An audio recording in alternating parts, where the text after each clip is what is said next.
और केमिस्ट्री की यह क्वेश्चन हमारा आर्मी नर्सिंग असिस्टेंट के एग्जाम में एआरओ भोपाल के 2016 में यह क्वेश्चन पूछा गया था। इसमें पूछ क्या रहा है, इसमें पूछा गया कि ओजोन गैस वायुमंडल की किस परत में पाई जाती है। और जिसके चार ऑप्शन क्या दिए गए थे, पहला दे रहा है समताप मंडल, दूसरा है क्षोभ मंडल और तीसरा है आयन मंडल और चौथा क्या है मध्य मंडल। तो इसका सही आंसर कितना हो जाएगा, इसका सही आंसर हमारा ऑप्शन नंबर ए हमारा बिल्कुल सही हो जाएगा। यानी ओजोन गैस वायुमंडल की किस परत में पाई जाती है, ओजोन गैस वायुमंडल किस परत में होती है, वह होती है समताप मंडल में पाई जाती है। ऑप्शन नंबर ए हमारा बिल्कुल सही हो जाएगा।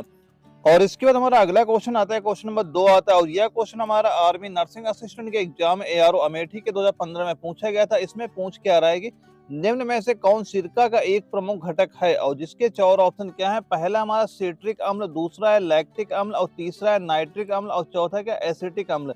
तो इसका सही आंसर कितना हो जाएगा, इसका सही आंसर हमारा ऑप्शन नंबर डी हमारा बिल्कुल सही हो जाएगा। यानी निम्न में से कौन सिरका का एक प्रमुख घटक है, तो सिरका का प्रमुख घटक कौन सा हो जाएगा, वह हो जाएगा एसिटिक अम्ल हो जाएगा। ऑप्शन नंबर डी हमारा बिल्कुल सही हो जाएगा। और अगला क्वेश्चन हमारा क्वेश्चन नंबर 3 आता है। इसमें हमसे पूछा जा रहा है कि निम्न में से कौन सा एक अक्रिय गैस है जो आमतौर पर प्रकाश बल्ब में पाया जाता है। और यह क्वेश्चन हमारा एआरओ सिलचर के 2013 में पूछा गया था। और जिसके चार ऑप्शन क्या है, पहला है आर्गन, दूसरा है हाइड्रोजन, तीसरा है ऑक्सीजन और चौथा क्या है रेडॉन। तो इसका सही आंसर कितना हो जाएगा, इसका सही आंसर हमारा ऑप्शन नंबर ए हमारा बिल्कुल सही हो जाएगा। यानी कि निम्न में से कौन सा एक अक्रिय गैस है जो आमतौर पर प्रकाश बल्ब में पाया जाता है, तो कौन सा हो जाएगा, वह हो जाएगा आर्गन, बिल्कुल सही हो जाएगा। और जिन भाइयों ने नोट्स ले रखे हैं दोस्तों, ये सारे नोट्स आपने जो ले रखे हैं, ये नोट्स सारे तैयार करते जाना। आप जब भी एग्जाम देने जाएंगे वहां पे आप ये मान चलिएगा कि आपका 38 से 42 क्वेश्चन आपको इसी नोट से मिल जाएगा। बस आप ये सारे नोट्स तैयार कर लेना। और जो भाई नोट्स नहीं लिए वो नोट लेके तैयारी कर सकते, क्योंकि अभी जो 26 का एग्जाम लगा था उसमें कई भाइयों का सिलेक्शन हुआ, जैसे कि आप फोटो देख ही सकते हैं। इन सभी का सिलेक्शन अभी 26 फरवरी को एग्जाम में हुआ है। और जो भाई आर्मी एनए के नोट्स लेना चाहते हैं और उनका एग्जाम बहुत पास आ गया और इतना टाइम बिल्कुल नहीं बचा है कि वो नोट्स बना सके, तो दोस्तों यह नोट्स उनके लिए बहुत ही जरूरी है। हम आपको इस नोट्स में बायोलॉजी के, केमिस्ट्री के, फिजिक्स के और जीके जीएस के इन सभी के एनए के एग्जाम में आए हुए सभी के 1,000 क्वेश्चन से ज्यादा आपको प्रोवाइड कराएंगे। और सभी सब्जेक्ट के नोट्स, यानी जैसे बायोलॉजी हो गया, हमारा केमिस्ट्री हो गया, मैथ हो गया, इन सभी के नोट्स आपको हैंड राइटिंग में प्रोवाइड करा दूंगा। वहीं दोस्तों अगर आप ये नोट्स तैयार कर लेते हैं तो आप 40 से ज्यादा क्वेश्चन बहुत ही आसानी से कर सकते हैं। तो देर किस बात की, दिए गए व्हाट्सएप नंबर पर अभी संपर्क करें। और इसके बाद जो हमारा अगला क्वेश्चन आता है, क्वेश्चन नंबर 4 आता है और इसमें हमसे क्या पूछा जा रहा है, इसमें हमसे पूछ रहा है कि किस लौह अयस्क में सर्वाधिक लोहा मिलता है। और यह क्वेश्चन हमारा एआरओ अंबाला के 2014 के में पूछा गया था। और जिसके चार ऑप्शन क्या है, पहला हमारा मैग्नेटाइट, दूसरा हमारा हेमेटाइट और तीसरा हमारा लाइमोनाइट और चौथा क्या साइडोनाइट। तो इसका सही आंसर कितना हो जाएगा, इसका सही आंसर हमारा ऑप्शन नंबर ए हमारा बिल्कुल सही हो जाएगा। यानी किस लौह अयस्क में सर्वाधिक लोहा मिलता है, तो किसमें सर्वाधिक लोहा मिलता है, वह मिलता है हमारा मैग्नेटाइट में सर्वाधिक लोहा मिलता है। ऑप्शन नंबर ए हमारा बिल्कुल सही हो जाएगा। और इसके बाद जो अगला क्वेश्चन आता है, क्वेश्चन नंबर 5 आता है। इसमें पूछ रहा है कि निम्न में से किसको भूरा कोयला कहा जाता है। और यह क्वेश्चन हमारा यारो अमेठी के 2015 में पूछा गया था। और जिसके चार ऑप्शन क्या थे, पहला है हमारा एंथ्रासाइट, दूसरा है बिटुमिनस और तीसरा है कोक और चौथा क्या है लिग्नाइट। तो इसका सही आंसर कितना हो जाएगा, इसका सही आंसर हमारा ऑप्शन नंबर डी हमारा बिल्कुल सही हो जाएगा। यानी निम्न में से किसको भूरा कोयला कहा जाता है, तो भूरा कोयला किसको कहा जाता है, वह लिग्नाइट को भूरा कोयला बोला जाता है। ऑप्शन नंबर डी हमारा बिल्कुल सही हो जाएगा। अगला क्वेश्चन हमारा क्वेश्चन नंबर 6 आता है। इसमें हमसे पूछ रहा है कि हाइड्रोजन बम किसने विकसित किया था। और यह क्वेश्चन हमारा यारो लखनऊ के 2011 में पूछा गया था। और जिसके चार ऑप्शन क्या है, पहला हमारा जे रॉबर्ट ओपेनहीर और दूसरा एडवर्ड टेलर और तीसरा क्या है सैमुअल कोहेन और चौथा क्या इनमें से कोई नहीं। तो इसका सही आंसर कितना हो जाएगा, इसका सही आंसर हमारा ऑप्शन नंबर बी हमारा बिल्कुल सही हो जाएगा। यानी कि हाइड्रोजन बम किसने विकसित किया, तो हाइड्रोजन बम किसने विकसित किया, वह एडवर्ड टेलर ने इसे विकसित किया था। ऑप्शन नंबर बी हमारा बिल्कुल सही हो जाएगा।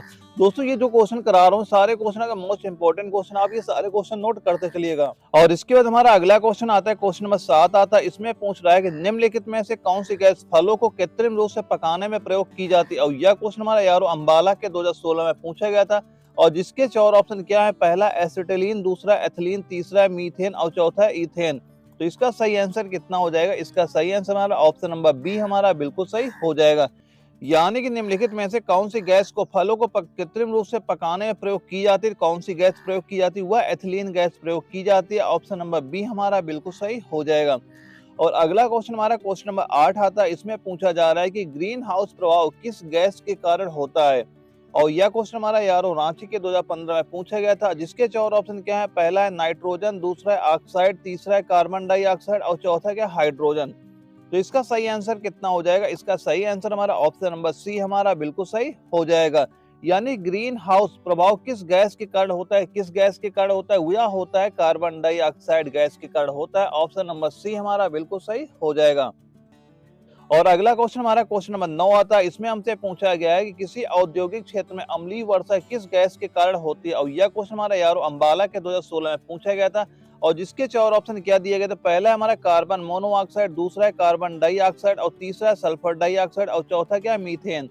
तो इसका सही आंसर कितना हो जाएगा? इसका सही आंसर हमारा ऑप्शन नंबर सी हमारा बिल्कुल सही हो जाएगा।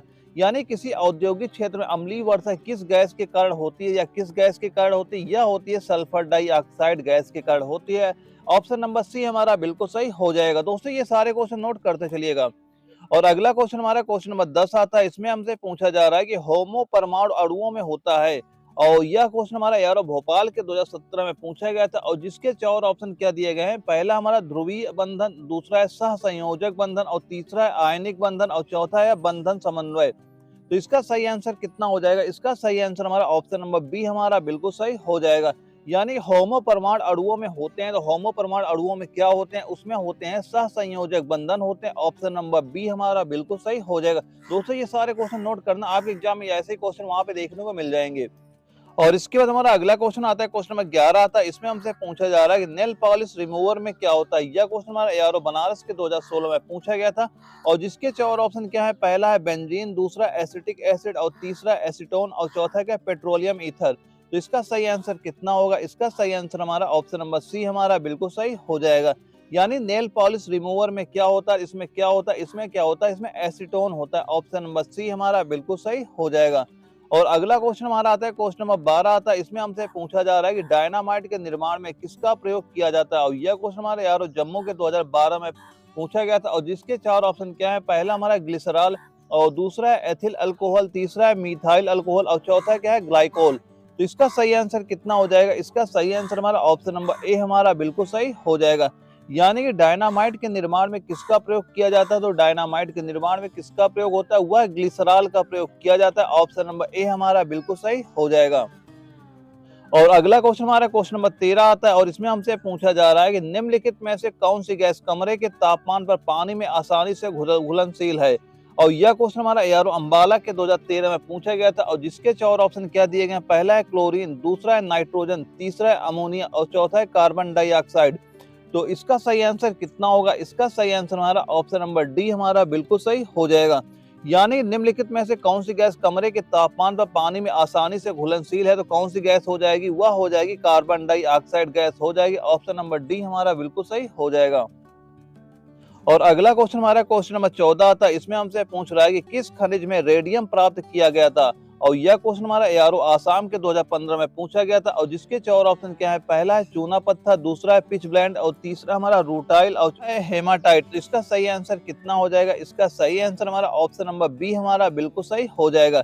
यानी किस खनिज में रेडियम प्राप्त किया गया था? तो किस खनिज से रेडियम प्राप्त किया गया था? वह पिच ब्लेंड से रेडियम प्राप्त किया गया था। ऑप्शन नंबर बी हमारा बिल्कुल सही हो जाएगा। दोस्तों यह क्वेश्चन कई बार रिपीट हो चुका है आपके एग्जाम में। और इसके बाद हमारा अगला क्वेश्चन आता है, क्वेश्चन नंबर 15 आता है। इसमें हमसे पूछा जा रहा है कि अशुद्ध कपूर को शुद्ध किया जाता है। और यह क्वेश्चन हमारा यारो पिथौरागढ़ के 2014 में पूछा गया था। और जिसके 4 ऑप्शन क्या है? पहला हमारा ऊर्ध्वपातन द्वारा, दूसरा प्रभाजी क्रिस्टलन द्वारा और तीसरा प्रभाजी आसवन द्वारा और चौथा क्या? भापी आसवन द्वारा। तो इसका सही आंसर कितना हो जाएगा? इसका सही आंसर हमारा ऑप्शन नंबर ए हमारा बिल्कुल सही हो जाएगा।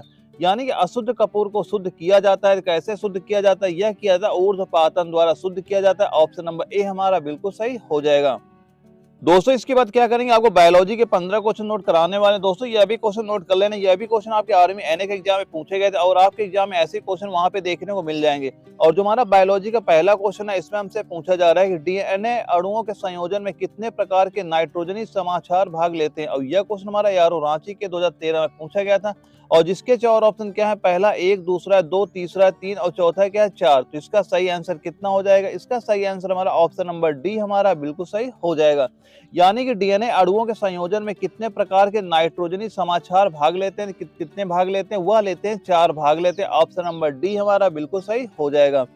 और अगला क्वेश्चन हमारा क्वेश्चन नंबर 17 आता है। इसमें हमसे पूछा जा रहा है कि जीवित जीवाश्म किसे कहा जाता है, और यह क्वेश्चन हमारा यारो भोपाल के 2015 में पूछा गया था। और जिसके 4 ऑप्शन क्या है, पहला हमारा साइकस, दूसरा है गिंगो, और तीसरा हमारा मेटासिक्वा, और चौथा क्या उपरोक्त सभी को। तो इसका सही आंसर कितना हो जाएगा, इसका सही आंसर हमारा ऑप्शन नंबर डी हमारा बिल्कुल सही हो जाएगा। यानी जीवित जीवाश्म किसे कहा जाता है, जीवित जीवाश्म किसे कहा जाता है, वह कहा जाता है जो साइकस है, इसको भी कहा जाता है, गिंगो को भी कहा जाता है, और मेटासिक्वा को भी कहा जाता है। यानी कि उपरोक्त सभी वाला जो ऑप्शन है वो हमारा बिल्कुल सही हो जाएगा। और इसके बाद हमारा अगला क्वेश्चन आता है, क्वेश्चन नंबर 18 आता है। इसमें हमसे पूछा जा रहा है कि लहसुन की अभिलाक्षणिक गंध का कारण क्या होता है, और यह क्वेश्चन हमारे यार जबलपुर के 2015 में पूछा गया था। और जिसके 4 ऑप्शन क्या है, पहला हमारा क्लोरो यौगिक, दूसरा है सल्फर यौगिक, और तीसरा हमारा फ्लोरीन यौगिक, और चौथा क्या है एसिटिक अम्ल। तो इसका सही आंसर कितना होगा, इसका सही आंसर हमारा ऑप्शन नंबर बी हमारा बिल्कुल सही हो जाएगा। यानी लहसुन की अभिलाक्षणिक गंध का कारण क्या होता है, तो क्या होता है उसका कारण होता है सल्फर यौगिक होता है। ऑप्शन नंबर बी हमारा बिल्कुल सही हो जाएगा। दोस्तों ये सारे क्वेश्चन नोट करते चलना। और इसके बाद हमारा अगला क्वेश्चन आता है, क्वेश्चन नंबर 19 आता है। और इसमें हमसे पूछ रहा है कि समुद्री खरपतवार निम्नलिखित में से किसका महत्वपूर्ण स्रोत होता है, और यह क्वेश्चन हमारा यारो नागपुर के 2016 में पूछा गया था। और जिसके 4 ऑप्शन क्या है, पहला है गंधक का, दूसरा है क्लोरीन का, और तीसरा है ब्रोमीन का, और चौथा है आयोडीन का। तो इसका सही आंसर कितना हो जाएगा, इसका सही आंसर हमारा ऑप्शन नंबर डी हमारा बिल्कुल सही हो जाएगा। यानी समुद्री खरपतवार निम्नलिखित में से किसका महत्वपूर्ण स्रोत होता है, तो वह किसका महत्वपूर्ण स्रोत होता है, वह आयोडीन का महत्वपूर्ण स्रोत होता है। ऑप्शन नंबर डी हमारा बिल्कुल सही हो जाएगा। और अगला क्वेश्चन हमारा क्वेश्चन नंबर 20 आता है। इसमें हमसे पूछा जा रहा है कि निम्न में से कौन सा पादप हार्मोन्स है, और यह क्वेश्चन हमारा यारो दानापुर के 2015 में पूछा गया था। और इसके 4 ऑप्शन क्या है, पहला इंसुलिन, दूसरा हमारा थायरॉक्सिन, और तीसरा हमारा एस्ट्रोजन, और चौथा क्या है साइटोकाइनिन। तो इसका सही आंसर कितना हो जाएगा, इसका सही आंसर हमारा ऑप्शन नंबर डी हमारा बिल्कुल सही हो जाएगा। यानी निम्न में से कौन सा पादप हार्मोन्स है, तो कौन सा हो जाएगा, वह हो जाएगा हमारा साइटोकाइनिन हो जाएगा। ऑप्शन नंबर डी हमारा बिल्कुल सही हो जाएगा। दोस्तों ये जो क्वेश्चन करा रहा हूँ ये सारे क्वेश्चन आपके मोस्ट इंपॉर्टेंट क्वेश्चन, आप ये क्वेश्चन नोट करते चलना, आपके एग्जाम में ऐसे क्वेश्चन वहां पे देखने को मिल जाएंगे। और इसके बाद हमारा अगला क्वेश्चन आता है, क्वेश्चन नंबर 21 आता है। इसमें हमसे पूछा जा रहा है कि एंजाइम है, और यह क्वेश्चन हमारा यारो अंबाला के 2016 में पूछा गया था। और जिसके 4 ऑप्शन क्या है, पहला है वसा, दूसरा है प्रोटीन, तीसरा है आरएनए, और चौथा क्या इनमें से कोई नहीं। तो इसका सही आंसर कितना हो जाएगा, इसका सही आंसर हमारा ऑप्शन नंबर बी हमारा बिल्कुल सही हो जाएगा। यानी एंजाइम है, एंजाइम क्या होते हैं, एंजाइम क्या होते हैं, वह एक प्रकार के प्रोटीन होते हैं। ऑप्शन नंबर बी हमारा बिल्कुल सही हो जाएगा। और अगला क्वेश्चन हमारा क्वेश्चन नंबर 22 आता है। और इसमें हमसे पूछा जा रहा है कि यकृत एवं मांसपेशियों में ऊर्जा जमा होती है, और यह क्वेश्चन हमारा एआरओ अमेठी के 2015 में पूछा गया था। और जिसके 4 ऑप्शन क्या है, पहला हमारा कार्बोहाइड्रेट के रूप में, दूसरा है वसा के रूप में, और तीसरा है प्रोटीन के रूप में, और चौथा क्या ग्लाइकोजन के रूप में। तो इसका सही आंसर कितना हो जाएगा, इसका सही आंसर हमारा ऑप्शन नंबर डी हमारा बिल्कुल सही हो जाएगा।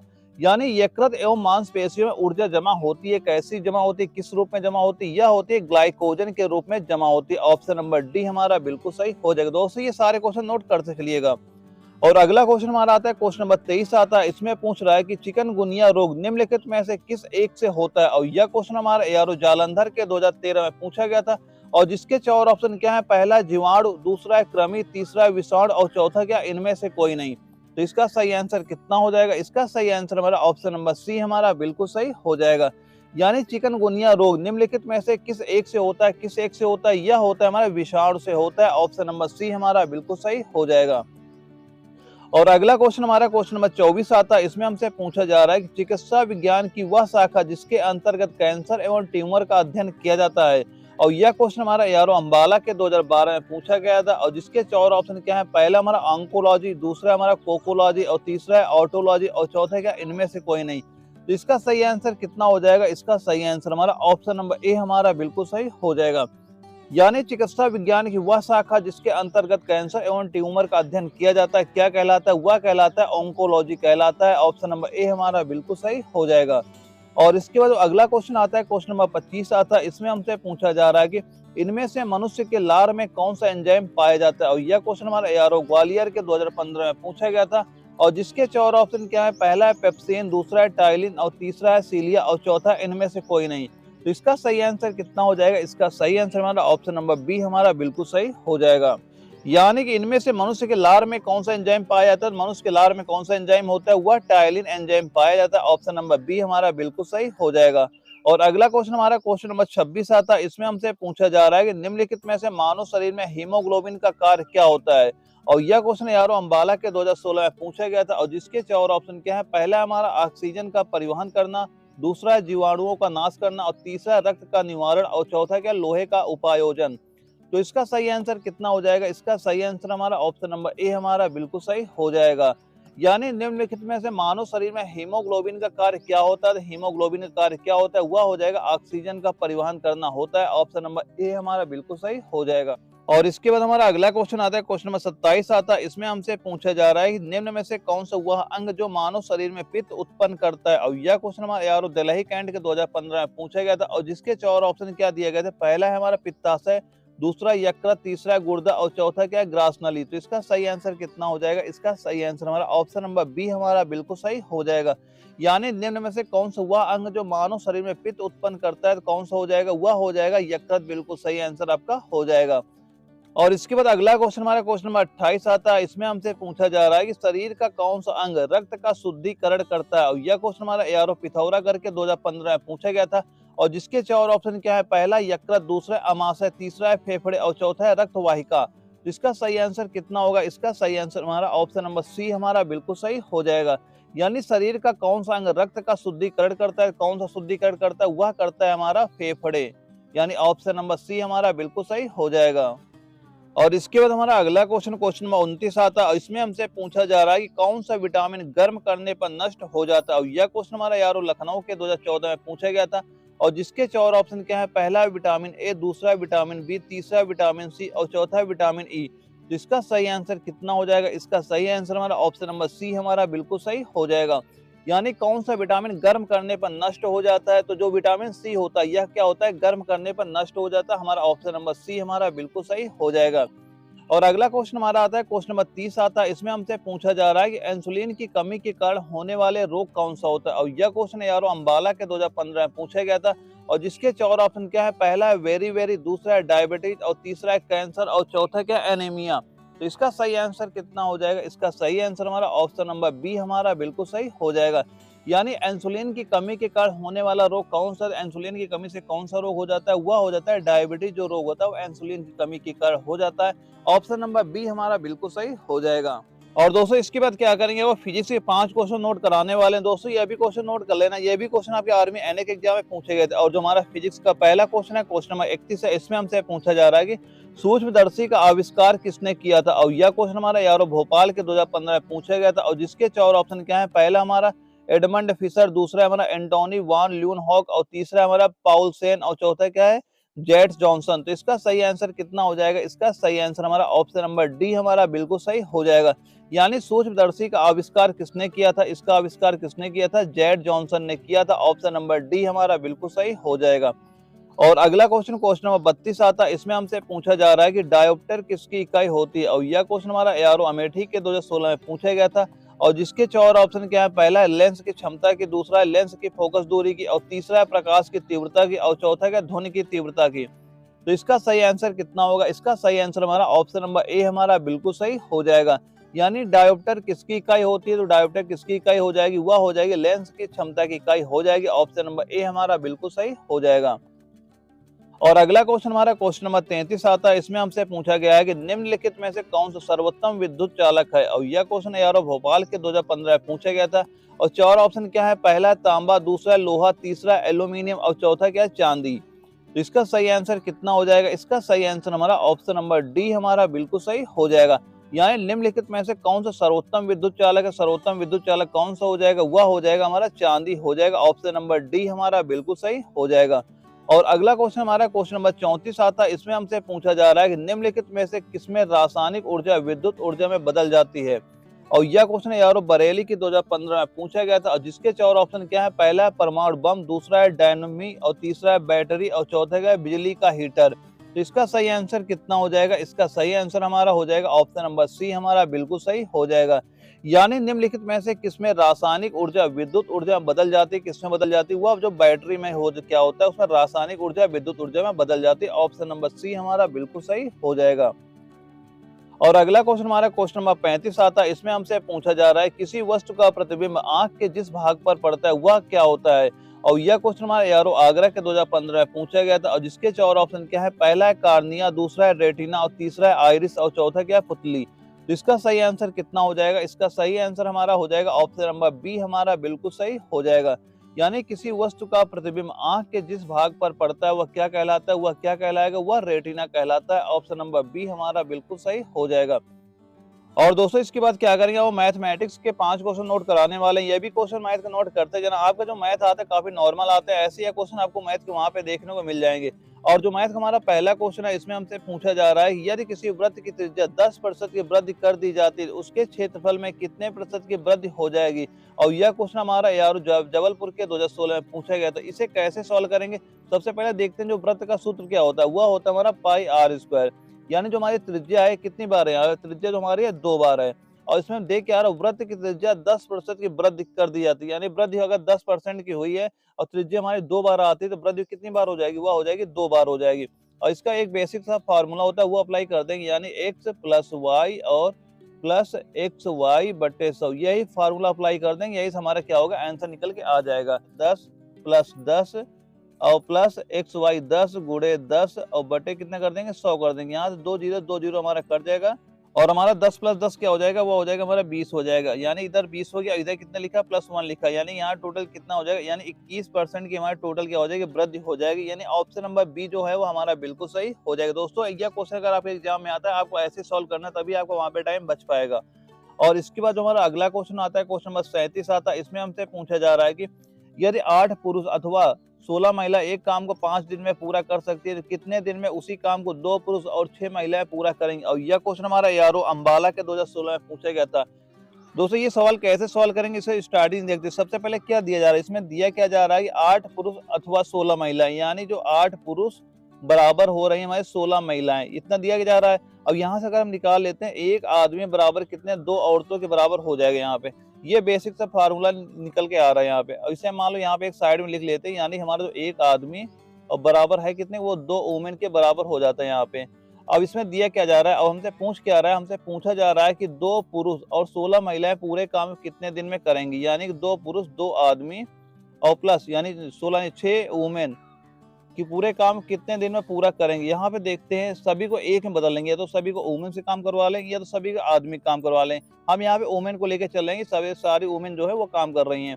यानी एक आदमी 2 वुमेन के बराबर हैं, तो 2 आदमी कितने वुमेन के बराबर हो जाएंगे, वह हो जाएंगे हमारे यहाँ पे हो जाएंगे 4 वुमेन और प्लस यहाँ आ गया 6 वुमेन। यानी टोटल हमारा 10 वुमेन का काम निकालना है कि अगर 10 वुमेन काम कर रहे हैं तो पूरा काम कितने दिन में खत्म होगा। अब स्टार्टिंग में देख लेते हैं, स्टार्टिंग में क्या दिया जा रहा है, यहाँ पे दिया जा रहा है 16 महिलाएं एक काम को 5 दिन में कर रही हैं। यानी कि 16 महिलाएं जो हैं एक काम कर रही हैं कितने दिन में, 5 दिन में कर रही हैं। तो ये बताओ एक वुमेन अगर पूरे काम करे कितना टाइम लेगी, वह टाइम लेगी 5 गुणे 16 दिन का टाइम लेगी। और हमसे निकालना है कितने, हमें निकालना है 10 वुमेन का। तो 10 वुमेन अगर काम करें कितने काम को कितना टाइम लेंगी, वह 5 गुणे 16 बटे कर देंगे यहाँ पे 10 और काट दो, यहाँ 5 दूना 10 हो जाएगा, 2 से ये काट देंगे, यहाँ पे आ जाएगा 8। यानी कि अगर हमारी ये 10 वुमेन काम करेंगी तो कितना समय लेंगी, वह समय लेंगी हमारे टोटल 8 दिन का समय लेंगी। यानी ऑप्शन नंबर जो सी है वो हमारा बिल्कुल सही हो जाएगा। दोस्तों अगर कोई क्वेश्चन में आपको डाउट होता है तो आप हमें दिए गए नंबर पर संपर्क करके उसका डाउट को क्लियर करा सकते हैं। और इसके बाद हमारा अगला क्वेश्चन आता है, क्वेश्चन नंबर 38 आता है। इसमें हमसे क्या पूछ रहा है, इसमें हमसे पूछा जा रहा है कि एक वस्तु के क्रय मूल्य तथा विक्रय मूल्य का अनुपात 5:6 है, उस वस्तु का लाभ का प्रतिशत कितना होगा। और यह क्वेश्चन हमारे यारो भोपाल के 2014 में पूछा गया था। तो इसे कैसे सॉल्व करेंगे, इसमें दिया क्या जा रहा है, क्रय मूल्य और विक्रय मूल्य का अनुपात। क्रय मूल्य मान ले तो सीपी यानी कास्ट प्राइस हो गया, और विक्रय मूल्य मान लो सेलिंग प्राइस हो गया। इनका अनुपात कितना दिया जा रहा है, अनुपात दिया जा रहा है 5:6। अब इसमें ये बताओ अगर क्रय मूल्य हमारा कोई वस्तु 5 की है, अगर हमने 6 की बेच दी, हमें कितना प्रॉफिट हुआ, हमें जो प्रॉफिट हो रहा है वो 1 रुपए का प्रॉफिट हो रहा है। और कितने में हो रहा है हमारा, वो 5 रुपए में प्रॉफिट हो रहा है। अब इसमें हम निकालेंगे प्रतिशत लाभ क्या होता है, प्रतिशत लाभ बराबर होता है हमारा, यानी जो हमारा लाभ हुआ, लाभ कितना हुआ, लाभ हुआ हमारा 1 रुपए का। और क्रय मूल्य कितना है, क्रय मूल्य हमारा 5 है। और प्रतिशत निकालने के क्या करेंगे, गुणे कर देंगे 100, इधर काटो कितना आ जाएगा 5 दूने 10, यानी कितना परसेंट का लाभ हो रहा है, वो 20% का प्रॉफिट हो रहा है। यानी हमारा ऑप्शन नंबर ए जो है वो हमारा बिल्कुल सही आंसर आपका हो जाएगा। और इसके बाद जो हमारा अगला क्वेश्चन आता है, क्वेश्चन 39 आता है। इसमें हमसे पूछा जा रहा है की संख्याएं 2:3 के अनुपात में है। यदि दोनों में 4 जोड़ दिया जाए तो अनुपात बदलकर 4:5 हो जाता है। तो छोटी संख्या ज्ञात कीजिए। और यह क्वेश्चन हमारा यारो रांची के 2016 में पूछे गए। तो इसे कैसे सॉल्व करेंगे? हम मान लो पहली संख्या हमारी होगी 2x हो गई और दूसरी संख्या हमारी होगी 3x होगी। ये तो हमारी दो संख्याएं हो गई। और इसके बाद क्या कर रहा है, दोनों में कितना जोड़ा जाए, 4 जोड़ दिया जाए, यानी +4 इसमें भी जोड़ा गया और +4 इसमें भी जोड़ा गया।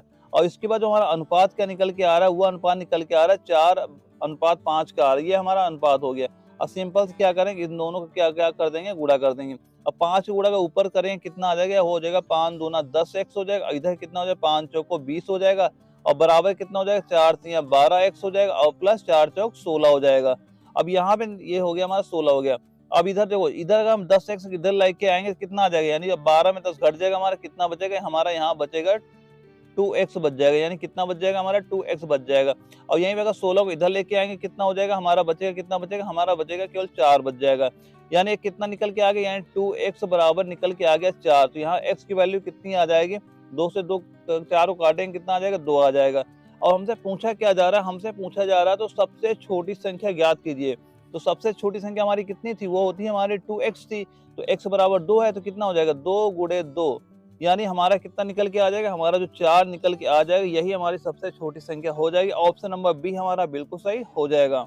और इसके बाद हमारा अगला क्वेश्चन आता है, क्वेश्चन नंबर 40 आता है। और इसमें क्या पूछा जा रहा है कि संख्याएं 4:5 के अनुपात में है। पहली संख्या में 20% की वृद्धि तथा दूसरी संख्या 20% की कमी करने पर प्राप्त संख्याओं का अनुपात क्या होगा। यह क्वेश्चन हमारा एआरओ आगरा के 2013 में पूछा गया था।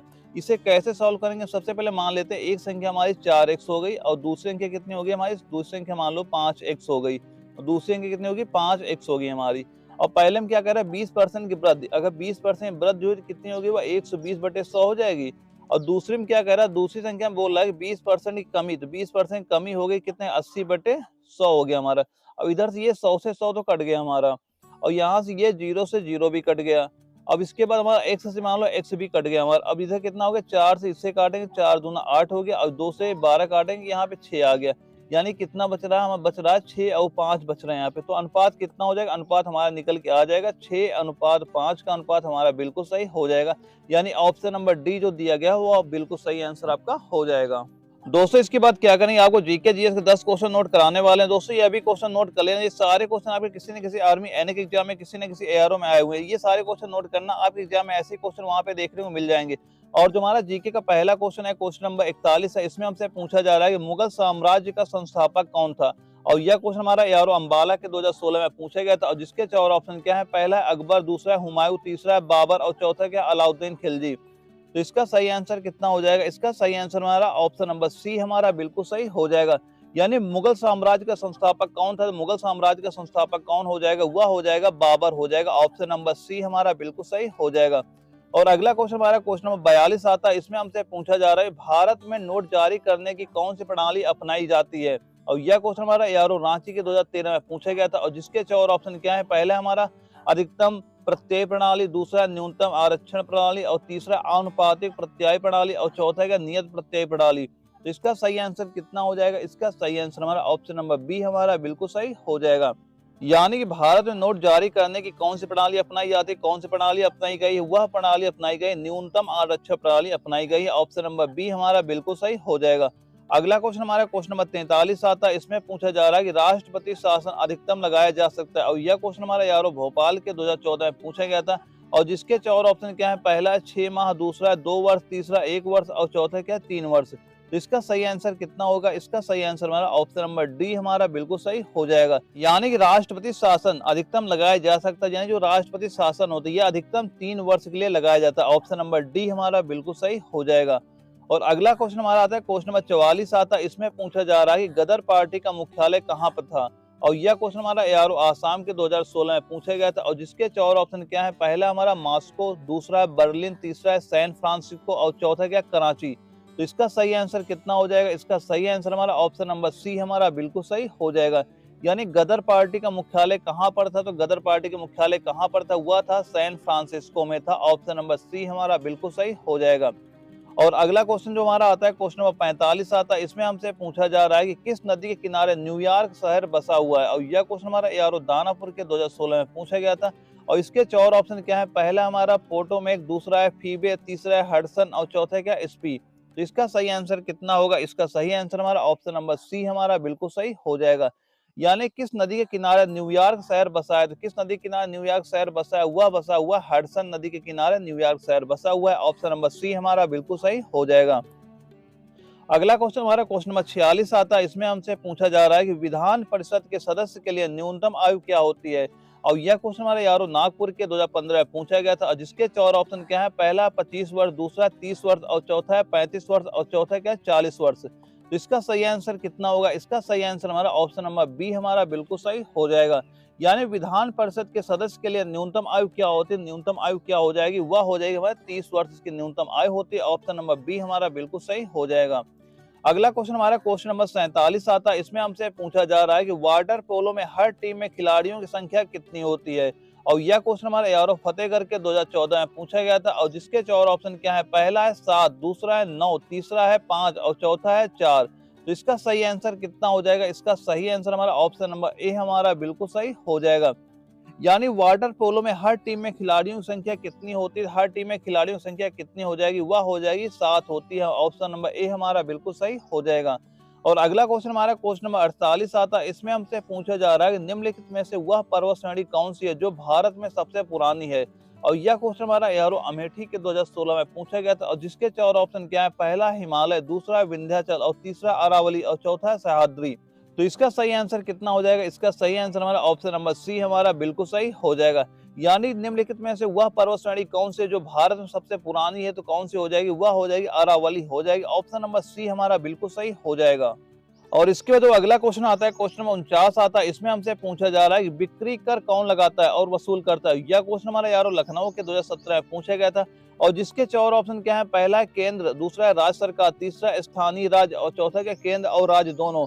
तो इसका सही आंसर कितना होगा, इसका सही आंसर हमारा ऑप्शन नंबर ए हमारा बिल्कुल सही हो जाएगा। यानी बिक्री कर कौन लगाता है और वसूल करता है, बिक्री कर कौन लगाता है वसूल करता है, वह करता है केंद्र सरकार होती है, वह बिक्री कर लगाती है और उसे वसूल करती है। ऑप्शन नंबर ए हमारा बिल्कुल सही हो जाएगा। और अगला क्वेश्चन हमारा क्वेश्चन नंबर 50 आता है। इसमें पूछा जा रहा है चंबल नदी पर स्थित जलाशय किस नाम से जाना जाता है, और यह क्वेश्चन हमारा यारो अंबाला के 2015 में पूछा गया था। और जिसके 4 ऑप्शन क्या है, पहला है गांधी सागर, दूसरा है निजाम सागर, तीसरा है मही सागर और चौथा क्या गोविंद सागर। तो इसका सही आंसर कितना हो जाएगा, इसका सही आंसर हमारा ऑप्शन नंबर ए हमारा बिल्कुल सही हो जाएगा। यानी चंबल नदी पर स्थित जलाशय किस नाम से जाना जाता है, किस नाम से जाना जाता है, यह जाना जाता है गांधी सागर के नाम से जाना जाता है। ऑप्शन नंबर ए हमारा बिल्कुल सही हो जाएगा। वहीं दोस्तों आशा करता हूँ आपने ये सारे क्वेश्चन नोट कर लिए हो। दोस्तों जो ये सारे क्वेश्चन कराए, ये सारे क्वेश्चन अगर मोस्ट इंपॉर्टेंट क्वेश्चन, आप ये सारे क्वेश्चन नोट करते चलो, आप एग्जाम में ऐसे वहाँ पे क्वेश्चन देखने को मिल जाएंगे। और दोस्तों अगर यह वीडियो आपको अच्छी लगे, वीडियो को लाइक करना, अगर आप चैनल पहली बार है चैनल सब्सक्राइब करना, ताकि आगे चल के आपको इस तरह की वीडियो मिलते हैं। ओके दोस्तों, मिलते हैं अगले वीडियो में, तब तक के लिए जय हिंद, वंदे मातरम।